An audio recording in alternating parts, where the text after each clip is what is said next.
Assalamualaikum warahmatullahi wabarakatuh. Bagaimana kabarnya anak-anak? Semoga sehat-sehat semua ya. Mari belajar matematika bersama saya.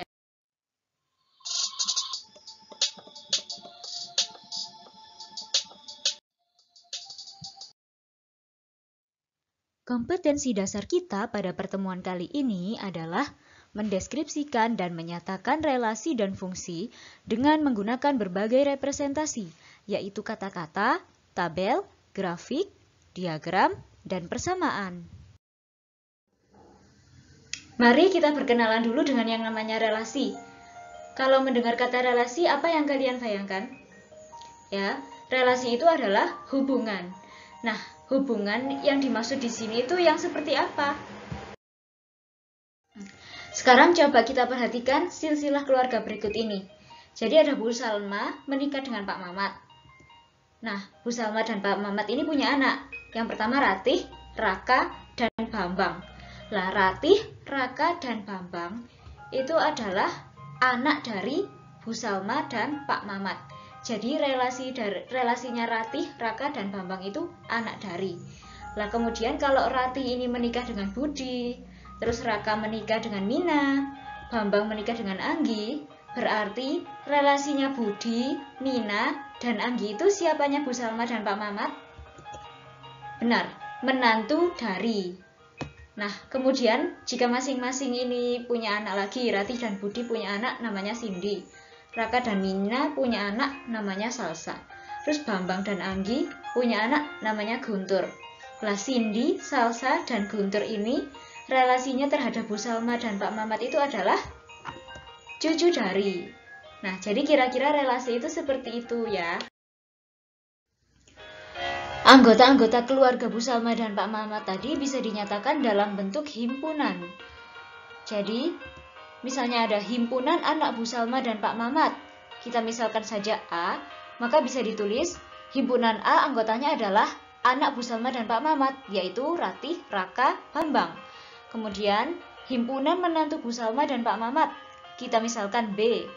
Himpunan B ini anggotanya adalah Budi, Mina, Anggi. Siapa mereka? Mereka adalah menantu dari Bu Salma dan Pak Mamat. Kemudian himpunan cucu Bu Salma dan Pak Mamat, yaitu himpunan C. Jadi himpunan C ini anggotanya adalah cucu Bu Salma dan Pak Mamat. Siapa? Cindy, Salsa, Guntur. Penulisan himpunan menggunakan kurung kurawal seperti itu ya. Mari kita menyatakan relasi dalam bentuk diagram panah. Jadi misalnya kita punya himpunan A yang anggotanya itu ada Ani, Irfan, Ahmad, Budi, dan Erwin. Terus kita punya himpunan B yang anggotanya adalah macam-macam makanan, bakso, nasi goreng, soto, mie ayam, ikan bakar. Nah, kira-kira dari himpunan A dan himpunan B, relasi apa yang bisa kita bentuk? Betul sekali, kita bisa membentuk relasi makanan kesukaan. Nah, langsung kita nyatakan dalam bentuk diagram panah. Kita bentuk seperti ini. Ani, Irfan, Ahmad, Budi, Erwin dalam satu bentuk himpunan. Terus kita kasih titik-titik itu noktah-noktah untuk menghubungkan nanti. Terus himpunan B kita tulis sebelah sini, yang isinya adalah macam-macam makanan tadi ya. Nah, terus lalu langkah selanjutnya bagaimana? Langkah selanjutnya yaitu kita hubungkan panah. Misalnya di sini Ani suka makan bakso, kita panah Ani ke bakso. Terus selain bakso, Ani juga suka nasi goreng.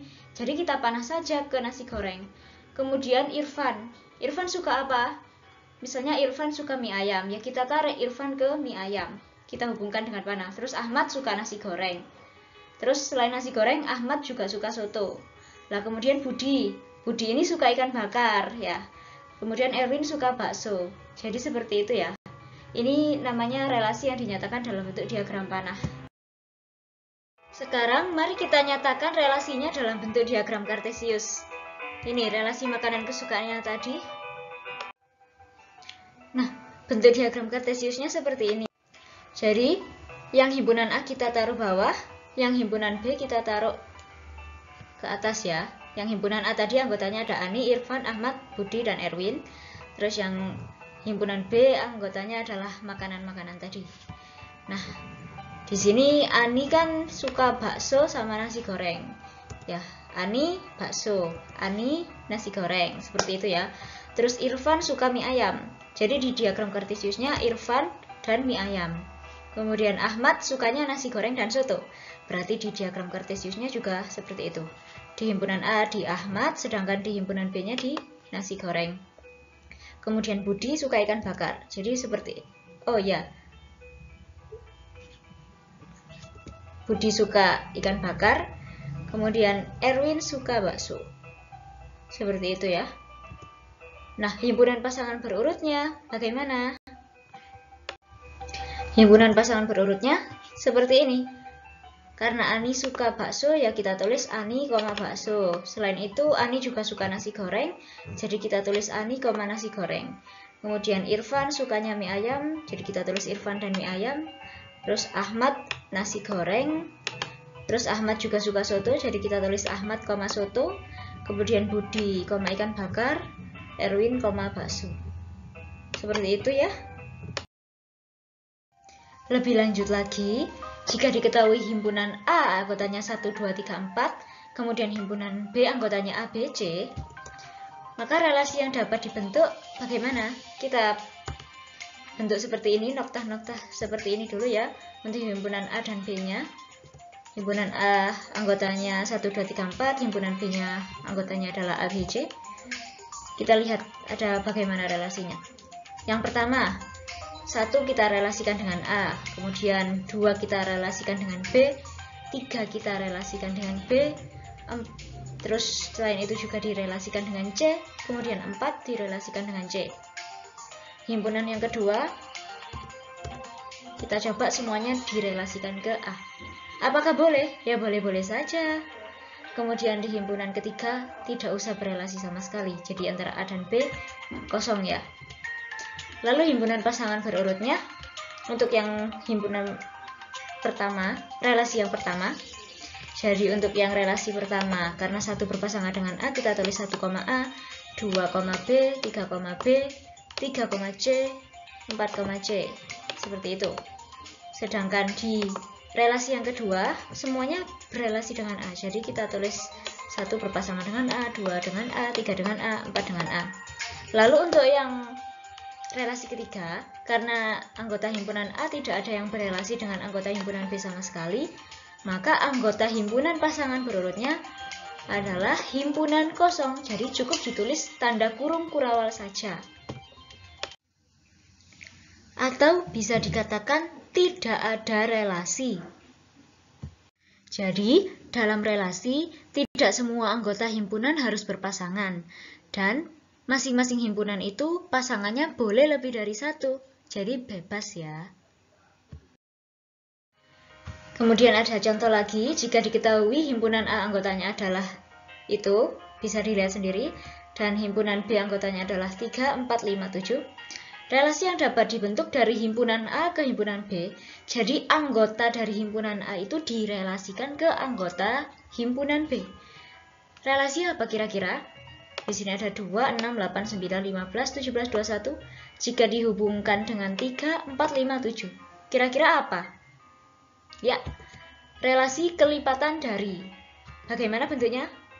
Coba kita gambar dulu himpunan A dan himpunan B-nya. Nah, himpunan A ini ada 2, 6, dan seterusnya. Kelipatan dari kan ya. Kita cek satu-satu. Anggota dari himpunan A ini dengan anggota himpunan B. 2, apakah 2 kelipatan dari 3? Tidak ya. Apalagi 4 tambah jauh ya. 2 itu kan kecil sekali. Berarti bukan, berarti 2 tidak ada pasangannya. Kemudian 6 apakah kelipatan dari 3? Ya, berarti kita relasikan 6 dengan 3. Kemudian 6 apakah kelipatan dari 4? Bukan ya. Apalagi ini terus lanjut ke 8. 8 apakah kelipatan dari 3? Tidak. 8 apakah kelipatan dari 4? Ya. Kemudian 9 apakah kelipatan dari 3? Ya. Apakah kelipatan dari 4, 5, dan 7? Bukan. 15 apakah 15 ini kelipatan dari 3? Jawabannya adalah iya. Lalu berapa lagi? 4 bukan ya. Apakah 15 itu kelipatan dari 5? Ya. Kemudian 17 apakah 17 kelipatan dari 3? Tidak. 4 Juga bukan. 5? Bukan juga. 7? Bukan. Berarti 17 tidak punya pasangan. 21 apakah dia kelipatan dari 3? Iya. Kelipatan dari 4? Bukan. 5? Bukan. 7? Iya.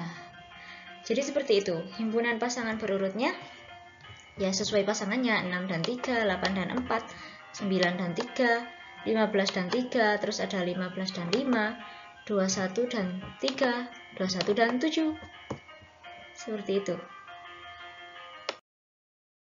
Selanjutnya bentuk diagram kartesiusnya ya. Di sini ada 6 berpasangan dengan 3. Jadi ya 6,3. Terus 8,4. Terus 9,3. 15 yang berpasangan dengan 3. Kemudian ada 15 yang berpasangan dengan 5. Kemudian ada 21 yang berpasangan dengan 3. Lalu 21 yang berpasangan dengan 7. Himpunan A-nya 21, himpunan B-nya 7. Jadi seperti ini ya. Jadi di himpunan A-nya dia di 21, di himpunan B-nya dia di 7. Seperti itu. Baik, cukup sekian pembelajaran kita hari ini. Sampai jumpa di pertemuan berikutnya. Selamat belajar!